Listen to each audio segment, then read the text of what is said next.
प्रश्न बाजूलाच राहिले. ज्या प्रश्नांसाठी आम्ही प्रतिनिधींना निवडून देतो, निवडणुकीच्या अगोदरची जी आश्वासनं या तालुक्याला दिली, तिथं आमच्या इथं MIDCचा प्रश्न होता, तो त्या प्रश्नावरती कुठं भाषा बोलली जात नाही. इथं युवकांचे अनेक रोजगाराचे प्रश्न उपलब्ध आहेत, त्याची भाषा बोलली जात नाही.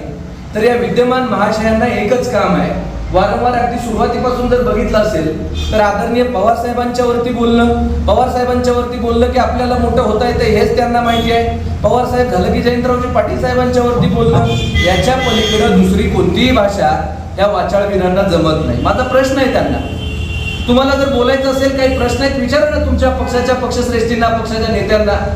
तुम्ही वारंवार धनगर समाजाचं प्रतिनिधित्व करता म्हणून सांगता. याच समाजाला जेव्हा देवेंद्र फडणवीसांनी बारामतीमध्ये आश्वस्त केलं होतं की पहिल्या 1-2 कॅबिनेटमध्ये धनगर समाजाचा प्रश्न आरक्षणाचा मार्गी लावू, पण जेव्हा देवेंद्र फडणवीस सत्तेवर येतात तेव्हा त्यांनी कुठल्याही धनगर समाजाच्या बाबतीतला निर्णय घेतला नाही.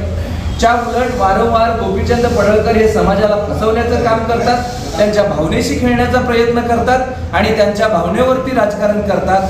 माझं एकच त्यांना सांगणं आहे, मुळात आम्ही राष्ट्रवादी युवक काँग्रेस किंवा राष्ट्रवादी काँग्रेस हा शिवशाहू फुले आंबेडकरांचा वारसा सांगणारे पुरोगामी विचारांचे लोक आहोत. आम्हाला शिकवण ही सभ्यतेची आणि संस्कृतीची शिकवण आहे. आम्हाला त्याही भाषेत उत्तरं देता येतात, पण आदरणीय पवार साहेबांची, आदरणीय जयंतरावजी पाटील साहेबांची सभ्यतेची शिकवण आम्हाला आहे.